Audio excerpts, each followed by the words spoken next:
प्यारे बच्चों नमस्ते। पिछले वीडियो में मैंने कुछ न्यूमेरिकल लगवाए थे। आज उसी श्रृंखला में हम फिर से देखते हैं। क्वेश्चन है आपके पास, 9 ग्राम ग्लूकोज को 500 ग्राम जल में घोला गया। ठीक है, फिर क्या कहता है, 1.013 बार दाब पर विलयन का क्वथनांक ज्ञात करो। तो इस सवाल को लगाने के लिए सबसे पहले क्वथनांक में उन्नयन हो रहा है नहीं, तो क्वथनांक के उन्नयन का सूत्र लगा देंगे। तो इसके लिए सबसे पहले ग्लूकोज के विलयन का आणविक द्रव्यमान हम कैसे ज्ञात करेंगे, तो उसके लिए एक फार्मूला आपके पास होता है। यहाँ पर लिखें, फार्मूला 2 बार ना लिखना पड़े हमको। यहाँ पर होता है m बराबर 1000 गुणे kb गुणे स्मॉल w, फिर से delta TV multiply capital W। ये है तुम्हारा सूत्र।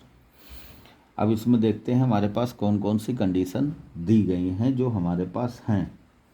तो यहाँ पर kb बराबर यहाँ पर दिया गया, नहीं दिया गया, ये न्यूमेरिकल में तुमको kb का मान दिया गया होगा।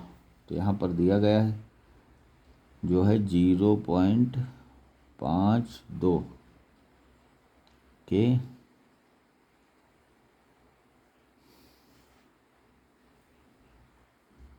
किग्रा प्रति मोल। एक तो चीज़ हमारे पास kb बराबर है। इसके बाद हमारे पास क्या चाहिए, स्मॉल w। तो चलो स्मॉल w देख लेते हैं।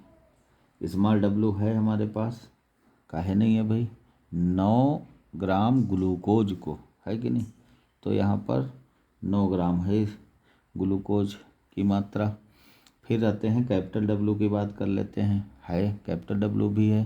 500 ग्राम जल में घोला गया, तो कैपिटल W बराबर हो जाएगा 500 ग्राम जल में घोला गया, ये भी हमारे पास है। अब हमारे पास M बराबर, हाँ ये निकालना है हमको ना, तो M बराबर ग्लूकोज के लिए निकालना, अभी पीछे निकाला था M का मान। तो M का मान कितना ग्लूकोज के पीछे 180 आया था अभी पिछले वाले वीडियो में, तो 180 देख लेंगे। डेल्टा टी भी हमको निकालनी ही है, तो यहाँ पर इसको हम ज्ञात करने वाले हैं, डेल्टा टी बी का मान। अब इस समीकरण में इसके मान रख दो पूरे, बस कुछ करना नहीं है। सबसे पहले न्यूमेरिकल जो आए उसकी सारी कंडीशन लिख लेते हैं एक पास में, तो ये आसान हो जाता है थोड़ा। चलो यहाँ पर देखते हैं, लिखते हैं। M का मान यहाँ पर कितना दिया गया है, 180 दिया गया है।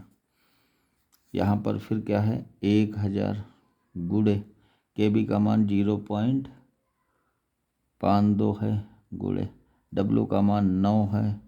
फिर से डेल्टा टीबी का मान कितना है, 180 है अभी, अरे सॉरी, डेल्टा टीबी का तो मान रखना है हमको, है कि नहीं। तो ये कुछ ये रख दिया, ये इसका मान रखोगे, ये 9 हो गया, ये 180 का है रखोगे। ये तो डेल्टा टीबी तो हमको निकालनी है, डेल्टा टीबी निकालनी है हमको, मल्टीप्लाई W का मान रख देते हैं। W का मान कितना आया, 500 आया।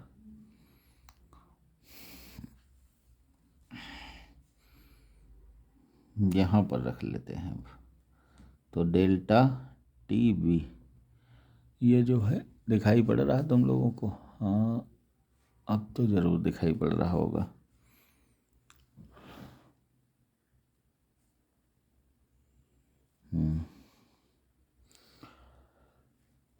क्या हो जाएगा, 1000 मल्टीप्लाई 0.52 मल्टीप्लाई 9 अपान, यहाँ क्या हो जाएगा 180 गुणे ये हो जाएगा 500। अब इसको कैलकुलेशन कर लेंगे, तो इसका मान आएगा 0.052 के। चूँकि यहाँ पर देर लगेगी ज़्यादा, इसलिए कैलकुलेशन थोड़ा जल्दी कर लेंगे। अपने आप से सब लोग कैलकुलेशन करेंगे, हमने तो कैलकुलेशन कर लिया है इसका। फिर देखते हैं अगला न्यूमेरिकल। अगला न्यूमेरिकल है विद्युत वाहक बल ज्ञात करना। हर प्रकार के कोशिश है आपको एक एक न्यूमेरिकल, हर किस्म का एक एक न्यूमेरिकल आपको करा दिया जाए, जिससे जो है आप आसानी से हल कर पाएँ वहाँ पर। तो एक सेल यहाँ पर बनाया गया है और CU के लिए इसमें मान दिया गया है +0.34 वोल्ट दिया गया है। और AG के लिए विद्युत वाहक जो यहाँ पर विद्युत वाहक बल की गणना करनी है, तो AG के लिए मान ये दिया गया है। नहीं तो इसमें सबसे पहले सेल में देख लेते हैं कौन पॉजिटिव होगा और कौन निगेटिव होगा, है कि नहीं। तो सबसे पहले काम करते हैं, एक अर्ध सेल की अभिक्रियाएं लिखते हैं।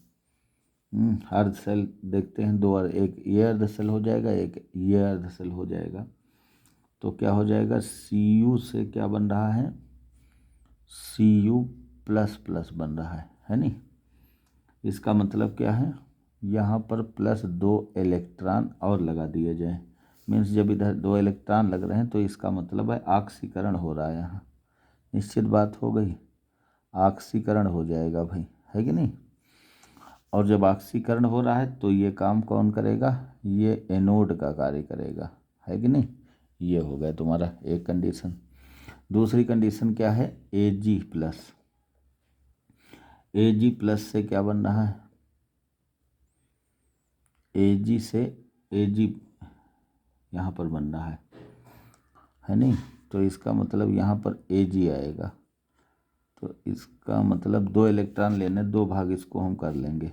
तो प्लस यहाँ पर 2 इलेक्ट्रॉन लिखेंगे। निश्चित बात है यहाँ पर क्या होगा, अपचयन होगा, अपचयन होगा यहाँ पर। अपचयन होगा तो क्या होगा, कैथोड A बनेगा।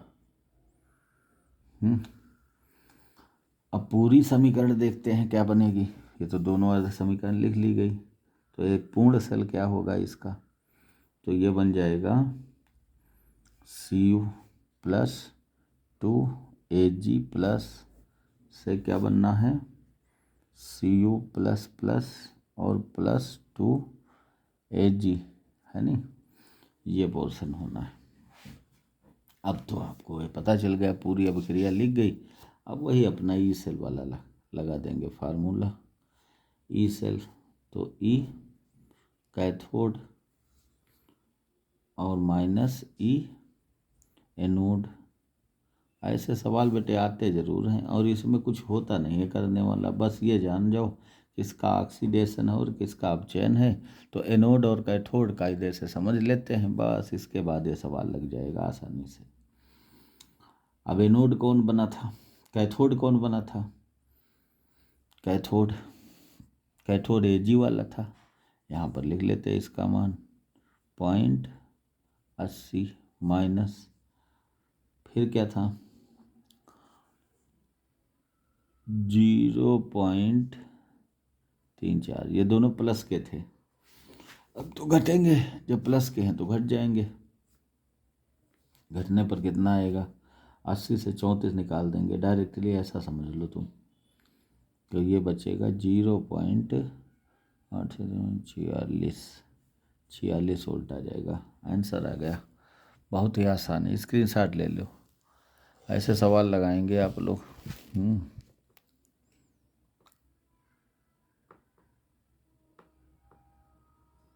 लो स्क्रीनशॉट ले लो।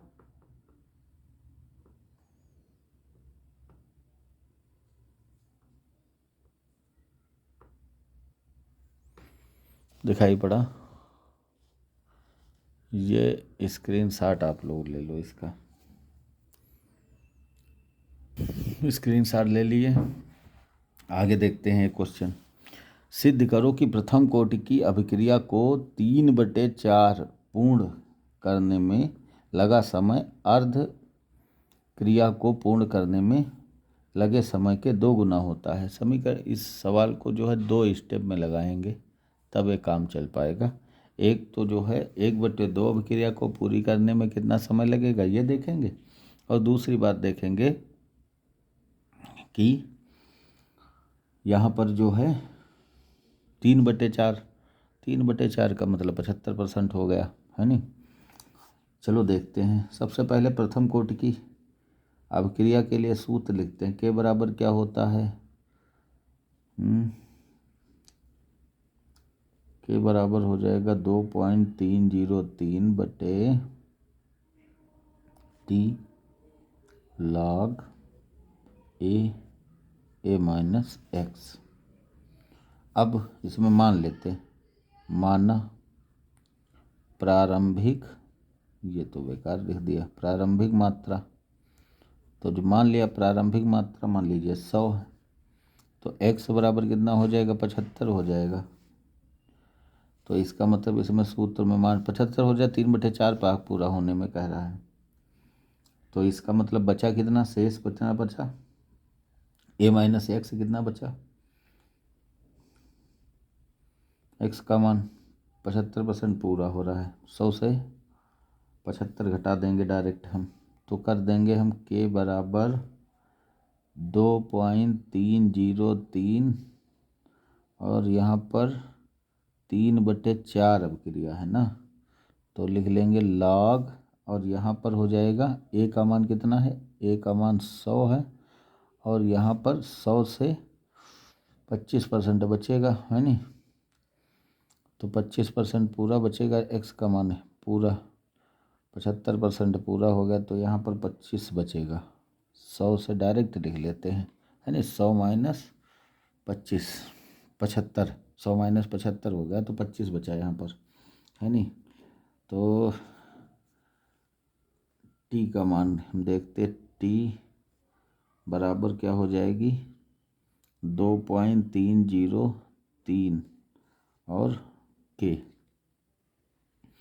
यहाँ पर क्या हो जाएगा 25 चक्कू, तो log 4, ये एक मान आ गया। इस समीकरण को यहाँ पर लिख लें, और ठीक ऐसे ही हम दूसरी 1/2 हाफ टिक, मैंने कहा था 2 बार इसको लगाना पड़ेगा। एक तो अर्ध आयु काल, इसका अर्ध क्रिया को पूर्ण करने में कितना समय 2 गुना लग होता है, ये बात पूरी। तो अर्ध अभिक्रिया के लिए हम क्या करेंगे, हाफ टी निकालने के लिए सेम कंडीशन यही कर देंगे, यहाँ पर log 2 आ जाएगा। यह दूसरी समीकरण हो गई, 2 समीकरण हो गई आपके पास। अब समीकरण नंबर 1 और 2 को आपस में डिवाइड कर दो, भाग दे दो, तो ये तो कहीं जगह नहीं बच पा रही है, तो ये है 3 दिखाई पड़ रहा वहाँ, हाँ 3/4, और ये हो जाएगा 1/2 बराबर क्या हो जाएगा 2.303 बटे के log 4 बटे, पहले जैसे दूसरे पेन का प्रयोग कर लें यहाँ पर, अब ठीक है। यहाँ 2.303 और ये हो जाएगा के और log 2, ये आ गया। इसको डिवाइड करेंगे अब हम, तो यहाँ पर लगा लेते हैं, नेक्स्ट अलग पेन से लगा लेंगे, तो यहाँ पर थोड़ा इधर बढ़ाते हैं, अब ठीक है। ये हो जाएगा 3/4 और टी 1/2 बराबर, ये तो दोनों वैल्यू सेम है, और यहाँ पर बचेगा क्या log 4/log 2 बचा, यही तो बच रहा है। log 4 को 2 दूनी 4, तो इसको हम कह सकते हैं log 2 log 2, और यहाँ पर log 2, log लग जाएगा कट, तो क्या बचेगा यहाँ पर 3/4 टी 1/2 बराबर ये के 2/1। अब हम लोग इसकी कैंची उड़ा कर देंगे तो क्या आ जाएगा, T3/4 मल्टी इक्वल टू 2 × 1/2। यही तो तुमको सिद्ध करना था। प्रथम कोटि की अभिक्रिया के लिए 3/4 पूर्ण करने में लगा समय अर्ध अभिक्रिया को पूर्ण करने में लगे समय का 2 गुना होता है। तो देखो 2 गुना इसका निकल आया, दिखाई पड़ रहा है। स्क्रीनशॉट ले लो इसकी।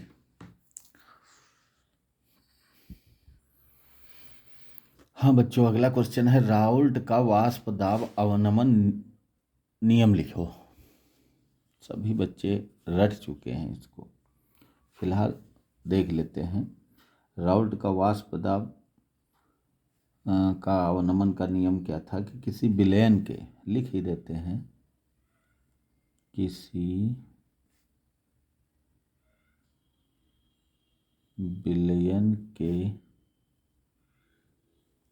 विलयन के वाष्प दाब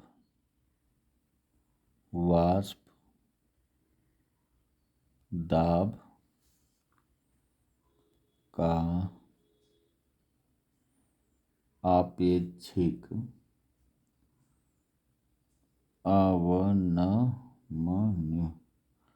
अवनमन दिखाई पड़ रहा, ठीक।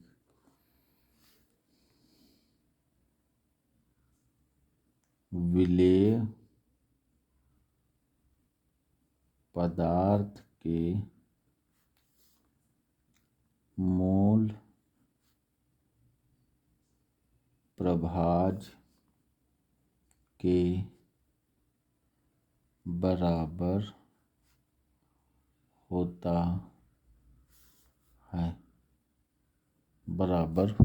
है। हिल रहा है कुछ कैमरा।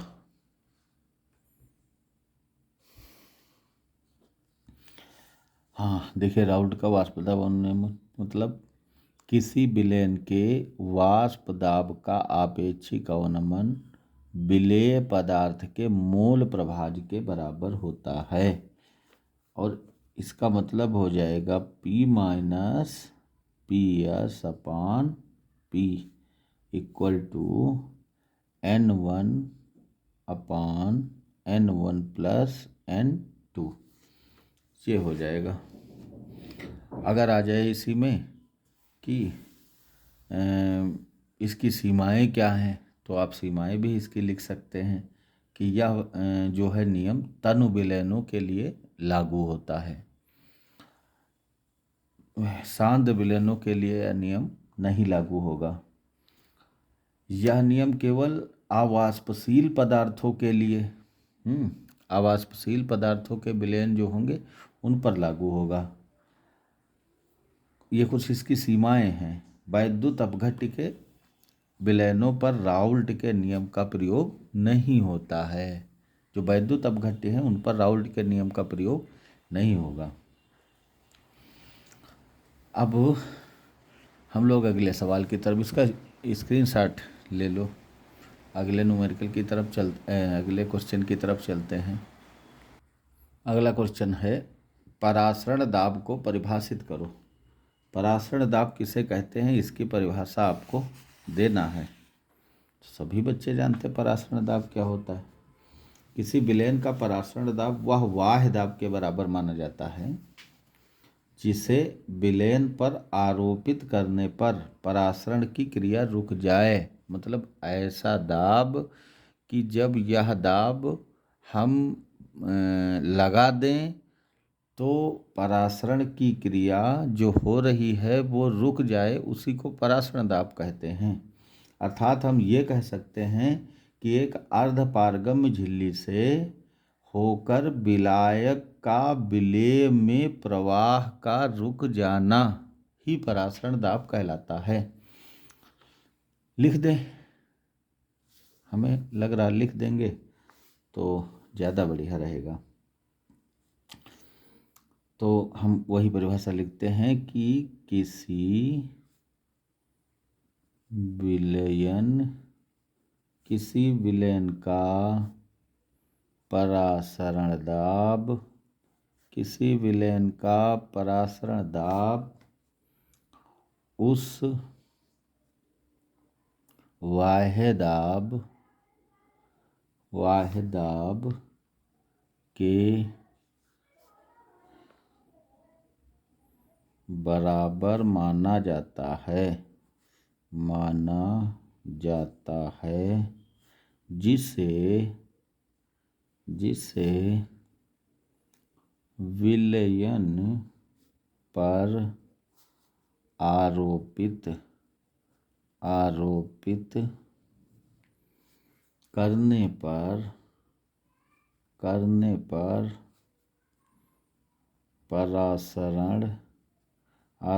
करने पर परासरण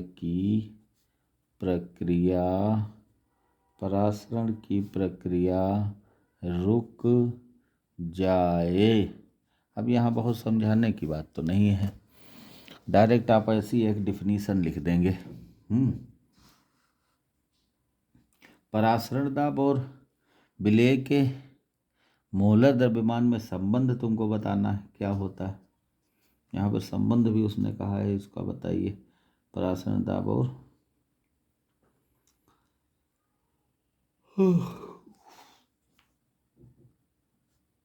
एक सूत्र सुना है, पाई बराबर CRT। अगर इसका और विस्तार कर लेंगे तो और भी विस्तार हो जाएगा। अगर इसको हम चाहेंगे तो थोड़ा और विस्तार कर लेंगे। तो क्या हो जाएगा, पाई बराबर WB multiply R multiply T अपान C की वैल्यू यहाँ पर रख देंगे MB गुणे V, ऐसा हम कह देंगे। क्योंकि C बराबर क्या होता है आप जानते हैं, C बराबर N अपान V होता है।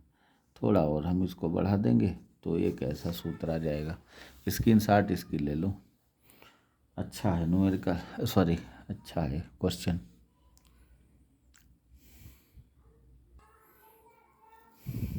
अगला, विशिष्ट चालकता से क्या तात्पर्य है। विशिष्ट चालकता किसे कहते हैं आप जानते हैं, कप्पा बराबर 1 अपान काहे के होता है, रो के होता है।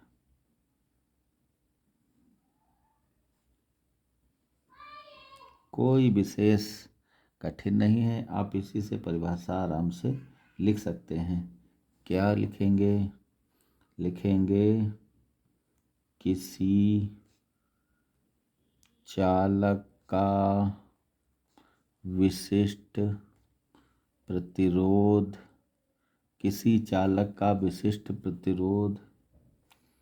चालक के लिखो वरना परिभाषा नहीं बन पाएगी। किसी चालक के विशिष्ट प्रतिरोध के व्युत्क्रम को उस दिखाई पड़ रहा है, उस चालक